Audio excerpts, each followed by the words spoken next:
আসসালামু আলাইকুম, welcome to my channel. আজকে আমি আপনাদের সাথে আমার তৈরি করা নোটটি শেয়ার করব। আশা করি এখান থেকেই চাকরির পরীক্ষায় কমন পড়বে ঈশ্বরচন্দ্র বিদ্যাসাগর আর কবি জসীমউদ্দিনের ওপর। এটা আমার তৈরি করা হ্যান্ড নোট এবং বিভিন্ন বই নোটস কালেক্ট করে আমি গুরুত্বপূর্ণ পয়েন্টগুলো এখানে নোট ডাউন করেছি, যেটা আপনাদের সাথে শেয়ার করছি। এভাবে আমি বিভিন্ন টপিকের ওপর ভিডিও আপলোড করব। ভিডিওগুলো সবার আগে পেতে অবশ্যই আমার চ্যানেলটিকে সাবস্ক্রাইব করবেন। তো শুরু করা যায়। ঈশ্বরচন্দ্র বিদ্যাসাগর তিনি ছিলেন বাংলা গদ্যের জনক। 1847 সালে বাংলা সাহিত্যে দাড়ি কমা কোলন ব্যবহার করেন। এর জন্য তাকে বিরাম বা জ্যোতিচিহ্নের জনক বলা হয়। রবীন্দ্রনাথ ঠাকুর তাকে বাংলা গদ্যের প্রথম শিল্পী বলে অভিহিত করেছেন। হিন্দু সমাজে বিধবা বিবাহের প্রবর্তক তিনি। মাইকেল মধুসূদন দত্ত তাকে করুণা সাগর উপাধি দেন। তার প্রকৃত নাম ছিল ঈশ্বরচন্দ্র বন্দ্যোপাধ্যায়, উপাধি বিদ্যাসাগর। 1839 সালে মাত্র 19 বছর বয়সে সংস্কৃত কলেজ থেকে বিদ্যাসাগর উপাধি লাভ করেন। তার জন্ম 26শে সেপ্টেম্বর 1820 সালে পশ্চিমবঙ্গের হুগলি বর্তমানে মেদিনীপুর জেলার বীরসিংহ গ্রামে জন্মগ্রহণ করেন। মৃত্যু 1891 সাল। স্বাক্ষর করতেন ইনি বলছে ঈশ্বরচন্দ্র শর্মা নামে।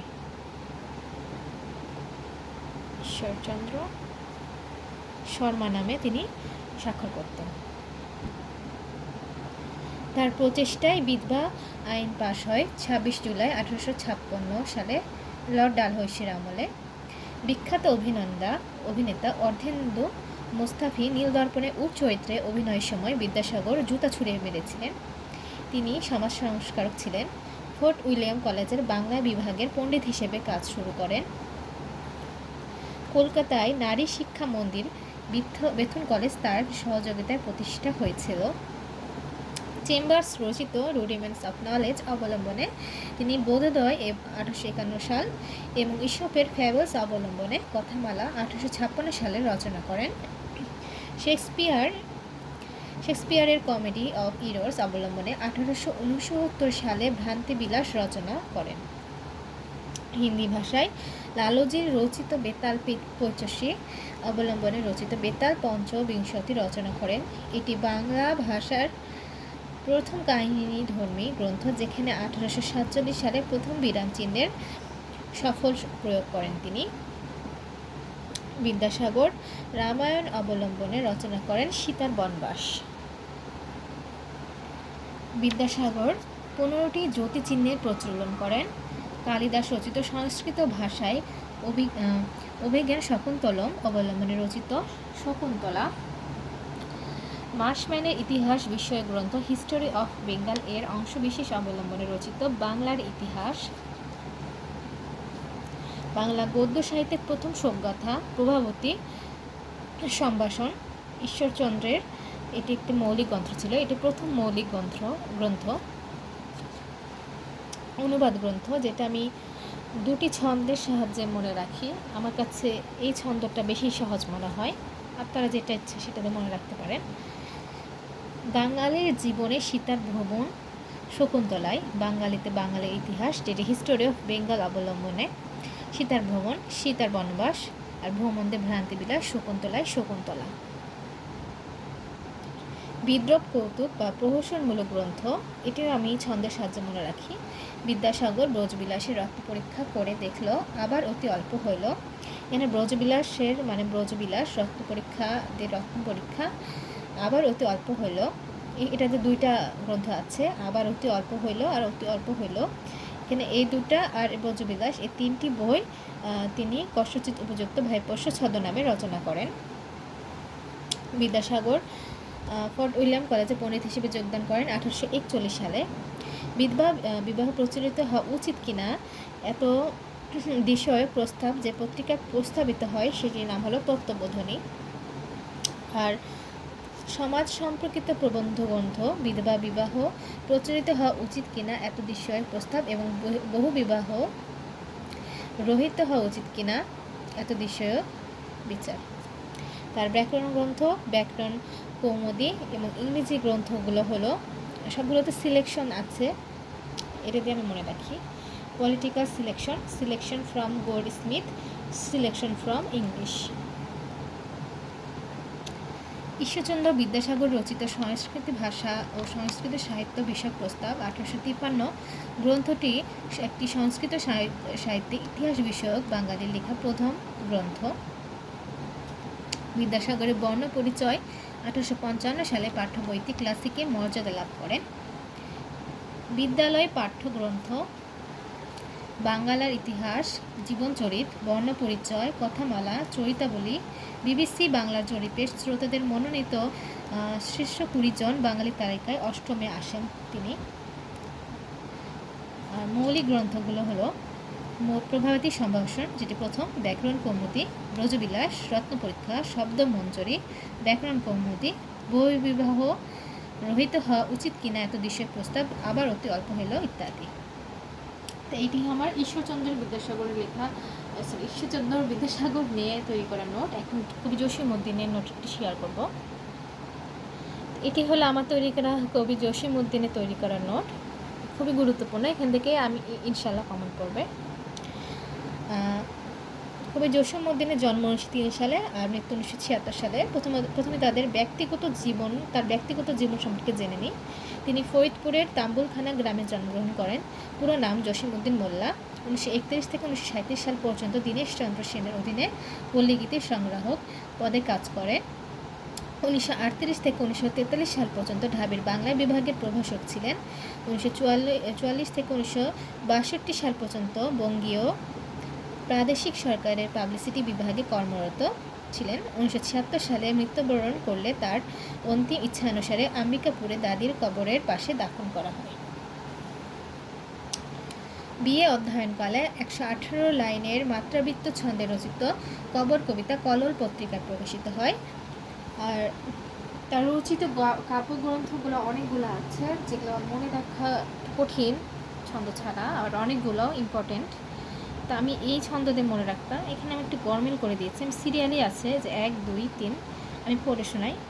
ভয়াবহ সেই দিনগুলোতে হাসা ও রাখালি সকিনার মা রূপবতী সুচয়নীকে কাফনের কাপড় পরিয়ে বালুচরের হলুদ ধরনী ধান ক্ষেতের মাটিতে রাখলো। যদি আমার বলাটা বুঝতে না পারেন, আবার একটু 10 সেকেন্ড ব্যাকে যে দেখতে পারেন। এই ছন্দদের মনে রাখতাম, যেখানে সিরিয়াল করা আছে 1, 2 এভাবে। আমি কাব্যগ্রন্থগুলো দেখাই। এতো যে ভয়াবহ সেই দিন হাসু ও রাখালি সকিনার মা, সেটা হাসু কাঁদে, আর রাখালি যেটা প্রথম কাব্যগ্রন্থ সকিনার মাতে মা যে জননী কান্দে, দুটা। আরেকটা হলো মাগো জ্বালাইয়া রাখিস আলো। তো হাসু ও রাখালি সকিনার মা রূপবতী সুচয়নী, যেটা 1961 সালে। রূপবতী ও সুচয়নীকে কাফনের কাপড় পরে, কাফনের মিছিল। তারপরে বালুচরের হলুদ ধরনী ধান ক্ষেতের মাটিতে রাখলো। মাটির কান্না রাখলো তো নাই। আরও দুটো ইম্পর্টেন্ট আছে, যেটা আমাদের সবারই মনে থাকে। নকশিকাঁথার মাঠ, আরেকটি হলো সজনবাদিয়ার ঘাট। নকশিকাঁথার মাঠ এটি 1929 সালে প্রকাশিত হয়। তার শ্রেষ্ঠ রচনা এটি। এখানে প্রধান চরিত্র রূপায়র সাজু এখানে নায়িকা। এটি E.M. Milford field of the embroidery build নামে অনুবাদ করেন। খুব গুরুত্বপূর্ণ। সজনবাদিয়ার ঘাট, যেটি 1934 সালে প্রকাশিত হয়। চরিত্র সজল ও দুলি। ইউনেস্কো এটিকে জিপসি হোয়াইট নামে অনুবাদ করে। এছাড়া তার রচিত নাটকগুলো এটাও ছন্দ সাজে মনে রাখতাম। গ্রামের বেদের মেয়ে, মধুমালা, পুষণ ধেনু ও বাঁশের বাঁশি নিয়ে পল্লীবধূকে দেখতে পদ্মার পাড় গেল। গ্রামের মায়া, বেদের মেয়ে। তারপরে মধুমালা, পুষণ বেধুতে ওগপুষ, বাঁশের বাঁশি, পল্লীবধূ, পদ্মার পাড়।